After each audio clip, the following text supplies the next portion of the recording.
This morning, new questions swirling about safety after this alarming video of a giant crack in a roller coaster support beam, causing it to shift outwards as a car full of thrill seekers round the curve. Jeremy Wagner, who took the video at North Carolina's Carowinds Amusement Park, was shocked by what he saw. I'm like, I can see light through it. And I'm not an engineer, but that's not good. Wagner, whose family had just ridden that coaster, quickly told park security and the fire marshal, and the ride was shut down indefinitely. Fury 325 is one of Carowinds' premier attractions. Its website touts it as the tallest, fastest, longest Giga Coaster in North America that crosses the North and South Carolina border. I shall never get on a roller coaster ever again. I already kind of had that plan anyway. I'm too old for that madness. But at this particular one at Carowinds Amusement Park in North Carolina, look at that big ass crack as this roller coaster shoots at whatever speeds it does. Ugh. Craziness went down. Of actually, that man you saw at the tail end of that little clip there, he took pictures and video of it as it was shaking around, and he also went on CNN to talk about it. He gives more details. It was crazy. So you showed, as I understand it, you showed the video that you took to several employees at the park. You were understandably concerned, but you didn't really feel a sense of urgency. And it appears that it wasn't until you called a local fire department that the ride was actually shut down. Have you heard from anybody at the park? Have they spoken to you, talked to you about what they're doing and what went wrong? No, I haven't heard a thing. And it was a sense of urgency. And I felt there's no urgency in any of the employees. And even after they had me airdrop the video, the guest services person walked off and said, I'll send this to somebody. And they just turned around and walked off, nonchalant. Mm-hmm. And I looked around. I was in a room of about 15 park goers. And I just wanted to be like, y'all need to turn around and leave. But I didn't say anything. It's not my place. I was hoping they would do the proper thing and shut the ride down. As I walked back out to the vehicle and left, the ride was still going.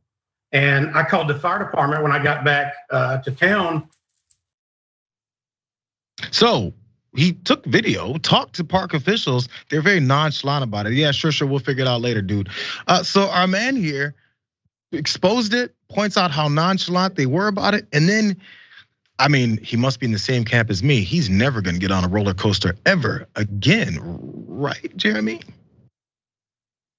Do you have any reservations about either you or your kids getting back on the rides at that park? I've been asked that at every interview. And actually, I've got friends coming in from out of town next week, and we have plans to go. That day I was there, I was sending him pictures of the park and the rides and stuff for what we do next week. So I'm planning on going back. I saw a huge crack on a roller coaster where I can die, maybe fly hundreds of feet in that direction instead of with the tracks. I go to the park officials, they say, F you, get out of here. I don't care what you're talking about. Then I say, everyone in this room should leave. What are these park goers doing? They're insane. And then I've been asked this a lot in interviews, actually. I'm gonna be back next week. First of all, it is too hot to be going to these amusement parks. Like that was one of my first thoughts. I was like, you can't go back. It's going to be too hot. But oh my God, like, first of all, the nonchalance, like they straight up just don't pay people enough money to care about these things. Yeah. And, maybe that's a different conversation that needs to be had. But, like we see this a lot, right? A lot of corporations, a lot of big companies, they cut corners wherever they can because they're trying to conserve costs. And unfortunately, we were just talking about the submarine thing over the break. We see people just trying to conserve costs wherever they can, even if that means cutting some things that don't need to be cut. And I don't know what happened specifically in this situation, but these things cost money to maintain. And a lot of times, people don't want to spend that money or the time to do it. Well, most of anything as far as these companies and corporations go. One more thing though, because maybe I'm the crazy one. I'm the one who would never go back. In fact, it doesn't have to be this particular park. It's just me. I'm a bit paranoid sometimes. Someone else, I just want to give a little bit of a head nod to Jeremy Wagner, who wanted to go back. Tiffany Collins-Newton said this about it.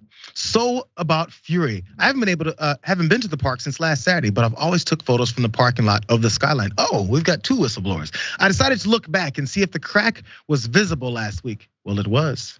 Of course, I'll ride it again when it's repaired.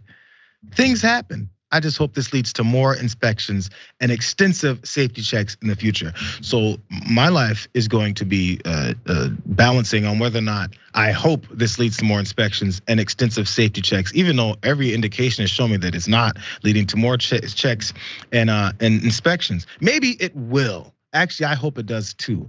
But until I know that, hope is not something I'm gonna put my entire body on the line for. Just saying.